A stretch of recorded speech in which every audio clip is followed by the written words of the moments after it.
In this week's episode, we flash back to a game from 1992. I forget to do any notes because I've been playing Sonic the Hedgehog. And Square Enix announced 2 new expansions to the Final Fantasy VII universe. I'm Anthony. And I'm Barry. This is episode 58 of the Retro Gaming Dads podcast, the podcast for everything retro and retro-inspired. Well, that's a great start. Already within just doing the intro, you would set me off, and that's it. Hey, yeah, just like SEGA, I'm milking this for as much as I can. Well, yeah, we seem to just, again, can't get away from this every single week. You said I was about to Pokemon. Flipping out, man. Sonic's just always there now. Can't get rid of it. Of recording this podcast, it only came out today. And I literally sat there, tried to launch at 11:59 last night. It was like, no, sorry, we know you're eager, but it's not available. So I clicked cancel and then clicked it again. It just turned midnight, so I got straight into it. At one point, I got the first achievement, which was just start Sonic the Hedgehog 1. And it was a rare achievement with 0.00% of players actually have completed it. Yeah, because no one else decided to wait until midnight for it to start playing it. Yeah, there was plenty of people, sad enough, I can tell you that much. Yeah, I thought, I'll have a little play. I want to see what the new cartoon sequence that ties the games together. So I thought, I'll see what the one for Sonic 1 is, and I'll play the story mode where it plays through them in order.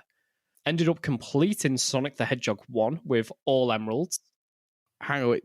Before we get into it, because this is actually part of the whole notice, we're not in a bit of like what we've been playing this week. Because I know you'll just go off and that's it.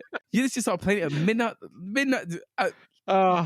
0001 this morning. Yes. Oh, okay, then I'll save it for a bit later in the podcast. All right, so what have you been playing this week? What have I been playing? Other than Sonic, well, we've been playing Aliens Fire Team Elite. Yes, Aliens Fire Team Elite. I'm pretty certain that's what it's called. Really enjoying it. Well, you said you actually played it before, wasn't a fan of it, and then put it down. Was I quite fancy playing it for a while? I loaded it up and then was walking around the hangar and thought, I'm going to have to start talking to people and there's going to be tutorials. I can't be bothered with this. I want to just jump straight into something. No, I remember you saying. So I quit, and it turns out there isn't anything to do. You talk to two people and you jump straight into it.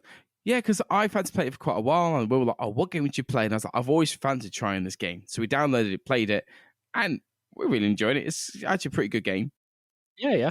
I can't wait for the expansion that they announced. Yes, the expansion is coming out very soon. I think it's only coming out in the next month or two. So it's not long until the expansion comes out. But it is a great little game to get stuck in with. Go around as a team of 3, killing aliens. What more do you want rather than just running down corridors as aliens jumping out of nowhere? It's not really jump scare. There's no jump scares to it, but it's more, you walk around the corners and lurk. Are they called lurkers? Stalkers. The stalkers is that you get jumped, you're like, because you just don't expect it. As it's not jump scare, it's just more, holy crap, didn't expect that to be there. It's definitely one of the better Alien games that I've played, and I think it kind of gets that Aliens vibe from the second movie. I think it nails it pretty good, the way it's like all gun-ho going in and that. And then things go very badly, very quickly sometimes. Oh, yeah.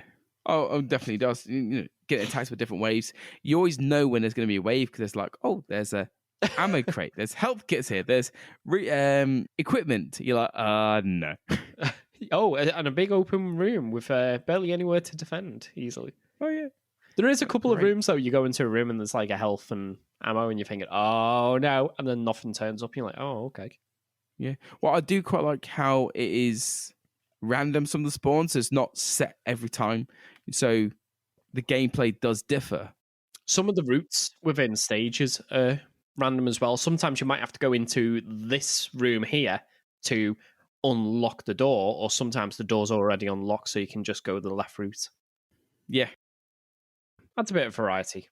Also makes me think that, is my memory going? I'm thinking, I've only just played this stage and I don't remember doing this last time. And then I kind of... I was doing a mission the other day and you were like, okay, we've got to defend this room. We put something down, get ready to defend. And there was like 10 enemies and that was it. And you're like, well, it's a waste of a turret. That is a good game. We're really getting stuck in it. We're quite enjoying it. I have now finally started watching the Halo TV series. I'm actually quite enjoying it. There is some bits where I don't get, like how they're saying Miranda Keyes is now Holmes' daughter. What the heck is that about? I think they're just trying to make it so that the characters have got a bit more interaction between them. Because I can't even think if Miranda Keyes actually met Halsey in the original Halo games. No, I don't think so. But it was just the way that it was just slipped into mid-conversation. And then unless you were listening, you wouldn't have noticed it. Yeah. it wasn't, it was just kind of like a very quick mention. And I was like, hang on a second. I had to look back and listen to it again. I was like, yeah, apparently she's a daughter. Yeah. Surprised me. But I've enjoyed it. I think the elites look a bit weird, though. The elites are a lot bulkier than what they are in the games. Well, they're very much like the ones from Halo 4 and 5, where they look a lot more brutish than the original ones. Yes. But, yeah. Also, they just seem like their necks are a lot thicker. You can't really see their necks. Yeah, in the original Halo games, they're quite big necks you can see. Yeah, so they definitely feel a lot more brutish, but I think that's more in line with like Halo 5. But the Covenant weapons, though, just decimate everything. Yeah, they walk around with plasma rifles. Plasma rifle in the game, you're like, oh, useless little piece of crap. Oh, the plasma pistol. The TV series, the plasma pistol. Well, plasma pistol, yeah, you just shot an elite's head off. I was like, what? Or the beginning bit with the kids, and shoot one of them, is the leg just disintegrates. Second shot, the body just like pops. Yeah, it is quite gory. It is. There is second season coming, and I'm glad you've finally seen it. Well, I'm already partway through the second episode. Those in the UK who actually want to watch it, Paramount Plus actually launched, was it yesterday? Yes, and if you've got a Sky account and you pay for Sky Movies, you can actually sign to Paramount Plus for free. It just comes as part of your Sky bundle. Now, it's only the first 3 episodes out of the minutes. Oh, right, is it? So and then they come out weekly after that. So first 3 out, and then it's weekly every Wednesday after that. But not only is that going on this week, we had the Xbox and Bethesda showcase last Sunday. There was quite a lot of games coming out. I feel like Xbox has got a lot of single-player story games coming out as well, which is kind of like we said about before, there wasn't enough of. Yeah. There seems to be having a couple of them coming. I must admit, I found it a little bit underwhelming. Yeah. I'm sure they were just trolling me at one point, because I've seen many people point out, and it's absolutely true. Every game is getting Halo DLC except Halo Infinite. Yes. Yeah, it is. I saw the Microsoft Flight Simulator. I'm like, I was like, this looks amazing. Is this the next DLC? Is this the co-op DLC for Halo Infinite? And I was looking at it, I was thinking, no, it doesn't quite look right. And I went, it's a Flight Simulator, isn't it? And it was. Well, it's pretty cool, the Pelicans in the Flight Simulator, but where is the flipping co-op? But yeah, we want more content for Infinite. Well, no, I just want co-op. To play through the campaign mission in co-op would change the game, and I'll play that a lot more. I would happily go through it playing co-op with you or something. Just let me replay missions as well. I'm not restarting the game to get the skull that is in like the second to last room in the entire game. I'm not starting again just to get that one skull. What? You sure? So when we do co-op, it will come out. We'll do it. Well, I already had restarted, went through the entire game on Legendary, and then accidentally missed it, completed the game, and then realised that I hadn't picked the last skull up, looked up where it was, and it was bloody last level. I was not happy. Like I said, it wasn't as gripping as I thought it was going to be. Yeah, it was a bit underwhelming. But no, you're right. It could have been better. However, I am excited for Starfield. It looks all right. It looks like a very polished version of No Man's Sky to me. Yes. As soon as they started scanning stuff and using the laser to chip away at minerals, I was like, is this not No Man's Sky 2? And they're building bases. Well, yeah. Although in all fairness, could do that in Fallout 4. Yeah. No, definitely. But it's good to see it all, and they're all coming out within the next 12 months. All the games are announced, and every single game is coming to Game Pass day one as well. Not every game shown was coming to Game Pass. I thought everyone was. Oh, my bad. No, majority of them I retract my statement. Majority was. Oh, okay. Although 3 titles that were coming: Persona 3 Portable, Persona 4 Golden, and Persona 5 Royale. Yeah, all Royal, 3 of them coming. Should we talk about that one now, since we already touched base on it? Yeah, may as well. So all the 3 Persona games are coming straight to Game Pass on day one, which is the first time that any Persona game has come to Xbox. So it's actually quite a big step, really, I think. Yes, well, any of the mainline Persona games, there was at least one beam-up. Well, that one doesn't count as the beat-em-up, whereas this is obviously full-on main play storyline. Yeah. For all of you listening, we are going to be having a games night the day this comes out. And I'm planning on thrashing Barry on Smash. That's if I have time to edit this beforehand. That's very true. We're editing it on a Thursday evening. We're both working Friday day, and then you You expecting to come crash my house? Yeah. No. I'd also like to point out as well, I feel like I was the last person to know that I was going to be hosting games night tomorrow. Well, I put it into the chat. It's not my fault if you didn't read it. Yeah, I think the exact words were, "Hey Phil, I'm in Prescott. Do you want to go to Barry's?" Yeah. Yeah. Well. Yeah, I'll try and download it. I can't remember if it was an Xbox 360 or Xbox One title though. Okay. However, we'll get onto it after. There is definitely a game we'll have to play tomorrow, but we'll talk about that later. Persona coming to Xbox. That's a massive thing. This is predominantly been, or at least in recent memory, a PlayStation series. I've always thought of it as a PlayStation series as well. So to hear it's coming across and they are mainline games is fantastic news. The first one that is coming to Xbox is Persona 5 Royal, which comes out on the 21st of October this year, and straight to Game Pass. So again, straight there, ready to play. Day one, it comes out straight to Game Pass. I'll definitely be giving it a go. If I can get time, actually. Oh yeah, with all the other games. Yeah, well, there's all the other games coming to Game Pass, but I also thought I'll have a quick look through my Switch games. There's a couple of games that I need to either start or finish off, and I thought, right, I'll just pick one or two to start playing over the next couple of weeks or something. Yeah, like 7 of them. 8 actually. It's only a quick glance. Yeah, I've still got games like Astral Chains I need to complete. Final Fantasy VII and 8. I'm not being funny. That's like 60, 80 hours worth just there. You've only got one person to blame though, so yeah, bloody game developers. Whatever. Making all these games. So talking about game developers making games that takes your time away. Go on then, Sonic. Carry with Sonic. Actually, in all fairness. So I only played this for like 2.5 hours this morning, last night, depending on which way you look at it, from midnight. Middle of the night. Yeah. And I started, as I said earlier, I started playing it just to see what the sequence was, and I thought, I'll burn through Green Hill or something. Which I would like to point out, for a very brief moment, I was in the top 50 of fastest people to complete Green Hill. Oh yeah, for a moment, and then everyone else started playing it. But I was in top 50. Last time I looked, it dropped down to 66. All right. Anyway, yeah, I thought, I'll just burn through Green Hill really quick. Picked up 2 of the emeralds. Then I'll go bed. And then I thought, do you know what? I may as well do Marble Zone. I'm not a fan of that stage. So at least if I do it now, I don't have to start and pick it up on that stage, which I hate. So completed that. I thought I may as well do Spring Yard. I hate Labyrinth, so I may as well get that out of the way. Oh, Starlight, I like the music on this one. I'll do this one.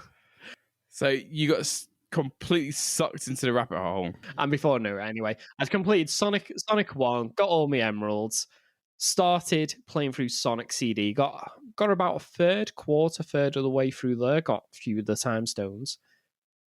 Then I thought, right, I'll stop playing now. I went, there's a museum. Let's have a look. And it was showing all the stuff that you could unlock. And I picked up quite a few coins from completing the game. I thought I'll use the coins. Ended up unlocking either 87 or 88% of the content for the museum. Then started playing missions.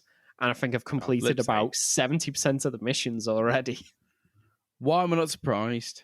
And I thought, do you know what? I wonder if Sonic 3 and Knuckles actually has the original music or if changed. Unfortunately, it's changed. It's not the really good music. So I've completed the Sonic 3 portion of Sonic 3 and Knuckles, just so I could see if mainly Ice Cap Zone and Launch Base Zone had the original music or not. Unfortunately, they don't. So just to recap everything you just got on for the listeners, you got completely sucked in, and you've now just spent 5 minutes explaining how much you got sucked in for 2.5 hours last night. Yeah, I've completed a good chunk of it. Unfortunately, I couldn't play it today, but yeah, I've enjoyed it. I've really enjoyed it, to be honest. There's some concept art that I've never seen. There's loads that I have, but some that I've never seen, which I was like, oh wow, this is stuff I haven't seen before. Yeah, which is really novel, because now the only new Sonic media I feel like I tend to see that I've never seen at all is new Sonic stuff, new upcoming stuff, not old stuff. Yeah. I think £35 for it is a little bit steep. especially considering it's digital only. I'm sure Sega have made it digital only because they will probably re-release it as a physical version. Just to annoy you. And just double dip on everyone.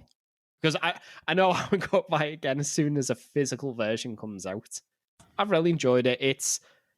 I could tell. It's nice to play all the games in one coherent story and with widescreen on all of the titles. Okay, so bonus content for pre-purchasing all the stuff, getting the Ultimate Edition. Can you notice it? Can you see the animations? I know what it is. It is pointless. It is absolutely pointless. Go on, what is it? If they charge for it, it's not worth it. So, do you know the island view or island tour? Yeah, when you saw all the islands. When you see the island in the background, you can actually zoom in and just pan left and right, up and down around the island. Is that it? Yeah, you can't rotate the island, so you can't look at it from different angles. You just move the view or zoom in and out. That's it. For the characters in the sound test and the music, all it does is you pick either Sonic, Tails, or Knuckles, and they just stand in the corner and just cycle through the run animation, the waiting animation. Oh. So they don't do anything. It's not as if they dance to the music. They just cycle through various animations. That's it. That's all it is. Not worth it. No, even as a pre-order bonus, I wouldn't even bother. It's a letdown. Yeah, don't get me wrong, I weren't really expecting anything, but I still managed to disappoint me. Like, even if you just zoomed into the island and seen Sonic zooming around the island, that would have been pretty cool. You do. It's animated, so you can see like Sonic or Tails flying around, or the tornado, the plane that they have, like circling around. So it is animated. Yeah, but you can't manipulate it in any way. You know, maybe if you could zoom around and like different parts of the island with the different zones, and you could zoom in on each one, and look at a bit like the what is it in Smash Brothers? You unlock like the little models. Oh, the amiibos? No, not the amiibos. So the spirits. Not spirits. I remember on Smash Brothers Melee on the GameCube, you unlock like little models of characters that aren't in the game, but it's like the history of Nintendo. Yeah. And you could rotate and look at them in detail. Okay. If you could do that with the islands in this, it'd be a nice little thing. Yeah, they're just different collectibles, aren't they? And like a disc. Yeah. In this, though, it's not. It's just zoom in, out, and pan. That's it. You can't rotate it. You can't change the angle you're looking at it. It's a bit naff. The rest of the game's good, though. Good news about you playing it, and I'm glad you're enjoying it. Bit of a downer for the last bit. Yeah. But having the drop dash, honestly, in the new Sonic games, though, in the old Sonic games, is game changer. I don't think I can go back and play the original ones now, So that was added in Mania, but they've retroactively added it into the old games. Okay, so now, bear with me here, okay? So we've gone back to you, having a flashback of you enjoying your games. We're going to go for another flashback to 1992 for a game that's coming out for Flashback 2. Oh, that was like a pro, that was smooth.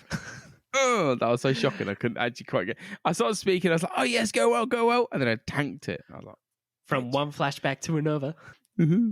Yeah, so they've announced Flashback 2, which I will admit I actually thought had already been released at one point. Oh, really? And then I remember there was a sequel to Flashback called Fade to Black on the PlayStation. Okay. Which I remember playing. It was terrible. I never went back to it after the 90s, so I don't think it's aged any better. And I did have a HD remake, which I thought was on the Xbox One. Turns out it was on the Xbox 360. It was okay, but I ended up playing the original Flashback game contained within the HD remake more than I played the HD remake. Cool. Well, that's the thing. Sometimes like that, when they put the HD remake in, the graphics don't really sit very well. So, well, it was more than just playing with the original when you're used to it as well. Yeah, it was more than just new graphics. It was a complete remake of the original game. Okay. So it had like analog aiming. It was 2.5D. Some of the sections were changed around slightly. But Flashback was probably one of the first non-RPG story-driven games I ever completed. Okay. I had it on the Amiga, and at the time I was blown away. This game used a technique called rotoscoping. Yeah. You aware what rotoscoping is? No. So what they would do is they would film someone doing the action and then draw over it. I might be wrong with this, but rather than just drawing like pixels like in Sonic or Mario, they used polygons. So they could have a lot of animation compressed down into quite a small space. It's kind of something to motion capture, but early motion capture, I guess. So rather than being a motion capture suit, so they record it and they'll just edit it over that video. Yeah, I suppose so. Imagine it like a really primitive 2D version motion capture then. Yeah. And what it done is it gave the main character, Conrad Hart, like really smooth motion. So when he ran and he stopped and he skidded, it looked very realistic. It looked like there was a lot of weight behind him. It didn't look cartoony. Okay. It was fantastic. It also had a lot of sequences in it, which you didn't tend to get in games at that time, especially on like the Mega Drive or the SNES. Have you ever seen the movie Total Recall? Yes. You ever seen the movie The Running Man? Oddly enough, with Arnold Schwarzenegger in it again. It's where he's in like a death game type thing. I think I've... Again, because they're both real games. Total Recall, I've definitely watched. Running Man, maybe I do recall it. I do know the name of it. Blade Runner? Yeah. Right, imagine if you get those 3 films and like you smash them together and then just throw in like a couple more action sci-fi movies, like maybe a bit of Alien in there as well. Just smash them all together and you'll get something very similar to this. It's really good. It's really good. Probably Total Recall and Blade Runner are the 2 heaviest influences in the game, though. Well, this was released around the same time as well. Yeah, kind of around the same time, weren't they? I think they were all like 80s. I believe Total Recall might have been like 90, 91, maybe, like a year or 2 before this came out. So I do definitely think a year after I was born. Well, maybe you didn't watch it when it first came out then. No. This is due out this year, actually, on Xbox, PlayStation, Switch, and PC. And I keep saying this. Again, it's another game I want to pick up. It looks impressive. If it has the original Flashback in it, I would definitely be picking it up. The sequences look quite impressive. And obviously, a 2D platform. I do quite like a 2D platformer. Yeah. And the way it does change from 2 to 2.5 D of it as well. I think it looked quite seamless when he was running around. I noticed there's one little bit where he seemed to be running along and then he runs around the corner and the camera swings around. The panned around and saw the top end. So I thought that did look quite impressive. Now, when it comes out, it only comes out with 5 stages? Yeah, I think the original game was only 4 or 5 stages. But I'm guessing they're going to be pretty long stages. Oh, yeah. Well, in the original game, I remember you start off in the jungle, and I think you can get through it relatively quick. And then I seem to spend half of my time playing the game on a single stage where you have to keep getting on the trams, and you go through the different areas. So you go to like the Asia block of the city or the European block of the city, and you spend a massive amount of your time there. So each stage isn't comparable in length to other stages in the game. Yeah. So perhaps this might be the same. I don't know, though, until it actually comes out. I reckon so. But it does look impressive. Now, this is due winter this year, 2022. And it'll be on Xbox, PlayStation, Switch, and PC. Mm-hmm. And if anyone does want to play the original game ahead of this coming out, Flashback is available on all current gen consoles.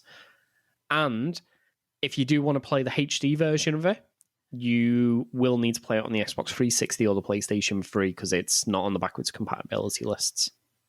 That's interesting that the original game is just not HD remake. Well, the original game was re-released, I think, last year or the year before as well. Okay. So it has been recently re-released to celebrate the 30th anniversary, I think it might have been. Or maybe it was longer ago. Maybe it was 25th anniversary and I've just lost 5 years. I was about to say 30th anniversary. Well, this year was 30th anniversary, and you said it's come out a while ago. So I don't know. I'm losing track of time. Yeah, I'm losing track of time. Actually, going back to Sonic, because we haven't talked about that in the last 2 minutes. Yeah, I have realised that I'm getting old. I've been playing a couple of stages in mirror mode. Shut up. Yeah. Playing it in mirror mode, and my reaction times Like my eyes and my brain go jump, and my fingers go okay. Like there's a massive delay, and it also has made me realize how much of playing through a lot of the stages is muscle memory. Because I did notice when I was using the drop dash quite a bit, I was actually dying quite a bit as well. Yeah. Just because you're not used to doing it. Because the momentum had changed from what I was used to. Still great games, though. Anyway. So before we move on, as always, if you'd like to support the podcast, you can do this by leaving us a review on your favourite podcasting app. Or if you'd like to support us further, you can visit our Patreon and become a member for as little as £1 per month. You will receive early ad-free versions of the podcast, and we'll even give you a shout out in the next episode. Right. So this next title, we've been watching for quite a while. So it's Teenage Mutant Ninja Turtles: Shredder's Revenge. And somehow I missed it. It actually launched. Wait, really? Yeah, exactly. Just after last episode, there was a trailer dropped showing that Casey Jones was in the game. I was like, oh, I'll put that in the notes for the next episode. And I was writing up a bit of more detail on notes today. And I was like, wait a minute, this game's already out. When did it come out? I think it came out like last week. Did we have the release date at one point and we just forgot about it? I have no idea.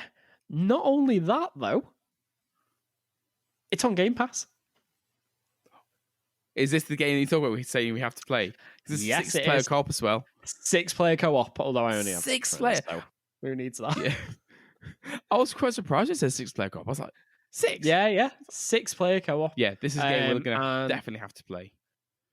So with Casey Jones joining a roster, that actually brings the total amount of characters you can select from to 7. So you got the 4 Turtles, Splinter, April O'Neil, and Casey Jones. Yes. Now, I'm looking forward to this. I am. I'm still surprised we missed this. So am I. I don't know how we missed this, to be honest. I was actually going to buy this physically, except it was through limited run games. So it's like, oh, it's going to take forever. You know, by the time I actually receive this like a year on the Switch will be discontinued or something. Yeah. So I'm kind of glad I didn't, because at least now I can just play it on the Xbox on Game Pass. Well, you would have been miffed if you'd have bought it and it came out and you were like, it's on Game Pass. Well, that's exactly what happened with Streets of Rage. Always happens. Yeah. You pre-ordered it, came out, it's like, it's on flipping Game Pass. Yeah. You're going to have to get it pre-downloaded ready for tomorrow night.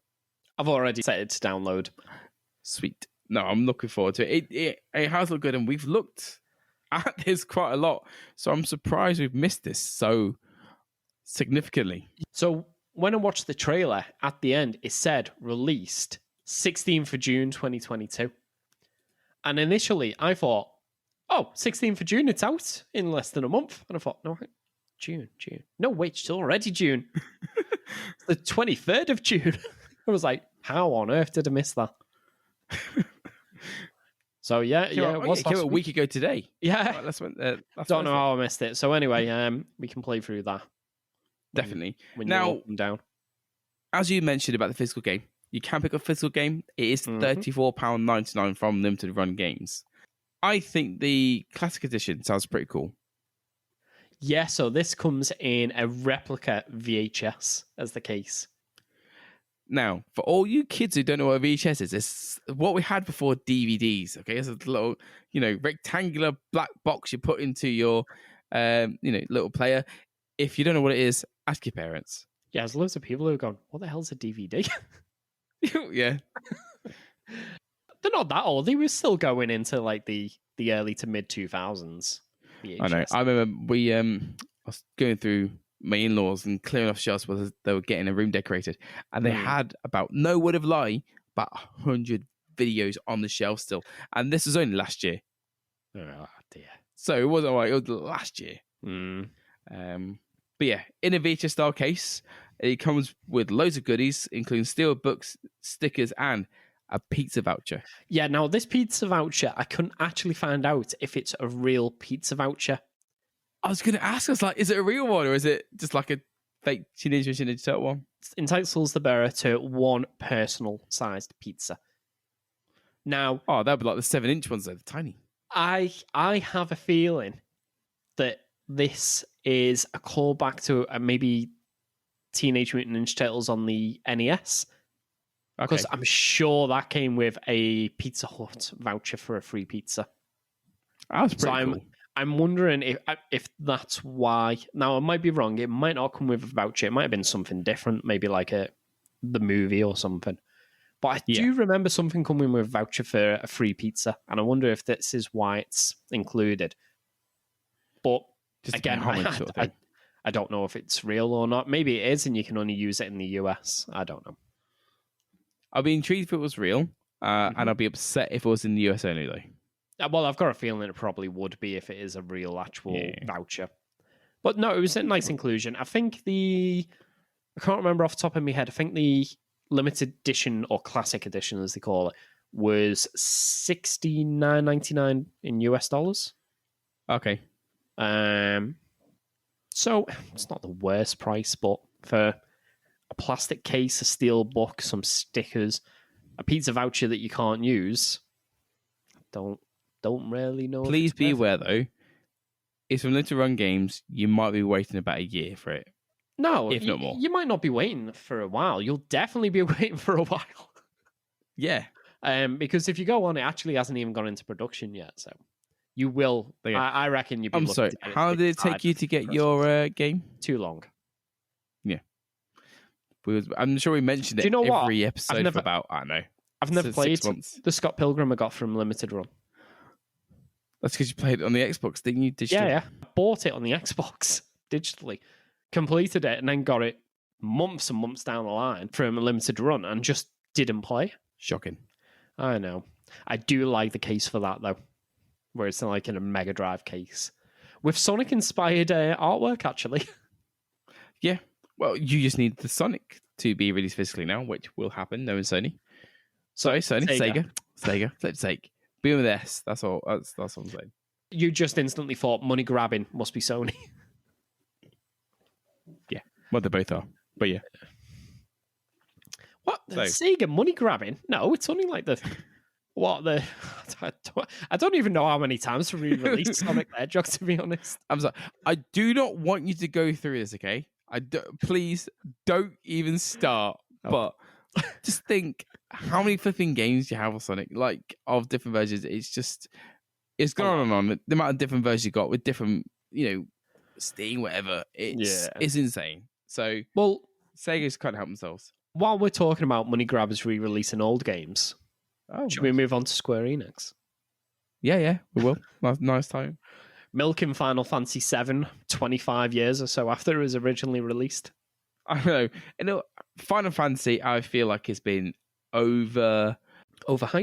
Yeah, I don't know. I just feel like Final Fantasy has surely got to be given its due by now of like going, we've done so much. Let's kind of maybe move away some other bits. Well, see, Final Fantasy's entire series is a bit of an odd one because it's a bit like something.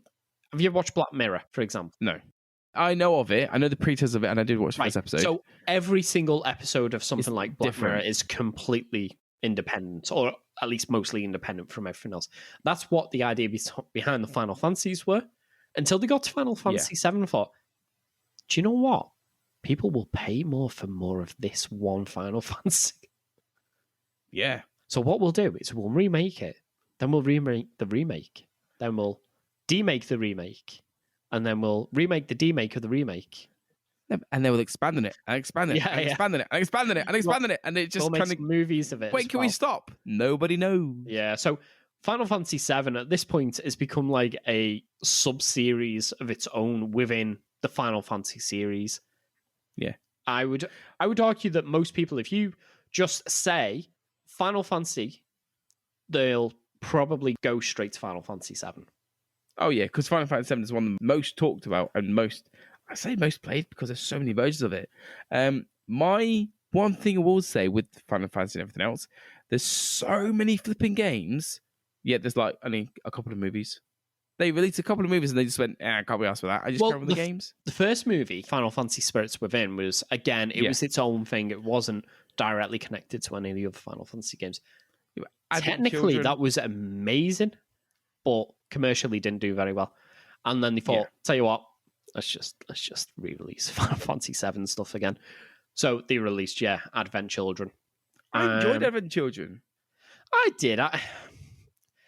But I was a teenager, like, oh, this is so edgy, so flashy. Yeah. I didn't feel like there was an awful lot of substance to it as a movie. No, but the fighter was pretty cool. To be honest, I don't like the whole floaty jumping half a mile into the air and like bouncing off each other in the sky. I don't like that. I'd liked it to be a bit more grounded. So they're bringing in Final Fantasy VII Remake Part 2 and Crisis Core Remake. So the Final Fantasy VII Remake, they've announced, will have 3 parts to it now. So we've already got the first part, plus an enhanced version of the first part. You can't just release it once. No. So this second part will be Final Fantasy VII Rebirth. Now, the trailer that they've shown just shows Cloud and Sephiroth walking along towards some sort of like old reactor. I think it must be a flashback. Now, I am no Final Fantasy VII expert since I have still never got past the first disc of the original PlayStation version. Where's Phil? You need him. It's been a long time. I don't know if he'll actually remember it or not. And I'm assuming it's a flashback. So I can't really gauge where the story's going to go. But then again, I also don't know where the Final Fantasy VII Remake game ended. Because as far as I'm aware, it ended during the story of the original Final Fantasy VII. I don't think it was the entirety of the story. Again, I might be wrong. Yeah. I might be wrong. I need to pick up PlayStation 4 and play it. But although, actually saying that, it is one of the games listed on. They're reporting me a little pile of games that I definitely need to play. On the Switch. There you go. All right, just quickly play through it now. I'll tell you what, I'll just pause this. If you just hang on for like 30 to 40 hours, I'll be right back with you. It looks good. But I don't have an awful lot to say to it. Yeah. And it's PlayStation exclusive, so we won't be seeing this on the Xbox. Sadly. Is that the same for both the games as well? No, sorry, I think Crisis Core is coming to the Xbox, actually. Is it? So Crisis Core is coming to all platforms. So it'll be on Xbox, Switch, console, you name it, it's there. I think this looks pretty good. The trailer was 300 minutes long, so it's a really long trailer. There was a lot of content in it. But this is my style of game. It's not a turn-based RPG. I know it is kind of turn-based because you press the button and it's timed abilities, but it's kind of run around attacking rather than commanding them. It has quite a weird like slot machine mechanic in the battles as well, which helps you out as you go through them. Now, I did play this a long time ago on the PSP, and I thought it was okay. I didn't play an awful lot of it because I got distracted by Phantasy Star Portable. Oh, unfortunately, I got both of those games around the same time, and Final Fantasy lost out to Phantasy Star. I wonder why. Yeah. That's great that it's coming to the Xbox. I genuinely thought this was also going to be a PlayStation exclusive as well. Nah, I remember at the end of the trailer, I remember seeing this at Xbox. I'm not sure it is. But then whilst we're talking, I've got to put in the notes. I'm thinking, is it on the Xbox? I can't remember now. Or did you just make it up? Talk about the show notes. I looked in the show notes earlier today, and the first line was Sonic Origins release as we celebrate Sonic's 31st birthday. It's like, okay, what are these notes? And it just says Sonic Origins is out. I played it a lot. Well, yeah. That was the longer it takes to do these notes, the longer it's going to be till we can get back to playing Sonic Origins. Literally. I was like, okay, well, I mean, I've not played it. I also have no input, and there's no notes for you to go off, so it's all to Barry. It's Sonic, and it's old Sonic. Yeah. Some would say the best Sonic. Going back to Crisis Core quickly. Crisis Core is a complete remake, though. So rather than it just being a HD remaster, it's completely been remade. It looks really impressive, I think. Yeah, well, even on the original PSP, it looked impressive. Yeah. Oh, no, definitely. The CGI looks good. I think this might be a game that I would want to pick up. I feel like it might be. But fingers crossed it dropped into Game Pass then. Do you know what I was just thinking? If it comes to the Game Pass, it's very nice. Well, they did put a lot of Final Fantasy and Kingdom Hearts games in Game Pass. Yes, they have done. No, they have. A lot of them have fell out of Game Pass now. They're cycled out. Yeah, but come around. This gives you cycling at some point. Yeah. Now, this is due to release December this year for Crisis Core. And Sorry, then... it's not December, is it? It's winter. I've noticed a lot of people are using very generic release dates now. Oh, do you know what? I'm reading thing here, and it says Crisis Core Final Fantasy VII Reunion. So Crisis Core Final Fantasy VII Reunion is the name of the Crisis Core remake. Yeah. This isn't confusing in the slightest. It's so you've got Final Fantasy VII Rebirth, which is the second part of the Final Fantasy VII remake. And then you've got Crisis Core Final Fantasy VII Reunion, which is the remake of Crisis Core. Why can't they just make it simple? Yeah. I don't see why they couldn't just name stupid name Crisis Core a Final Fantasy VII adventure or something. So you still had the tie-in or... When we got any more, I'm sure we'll let you know. Well, I think it's been a pretty good news week, as they tend to be lately. Yeah, there seems to be an awful lot, but I feel like I'm getting buried in games that I can't get through at the time. I just need to start taking my Switch on the train to work. Yeah, that's why you don't. Well, it's been quite a good episode. I've had plenty of stuff to talk about. And as always, we've been the Retro Gaming Dads, and we'll see you next time.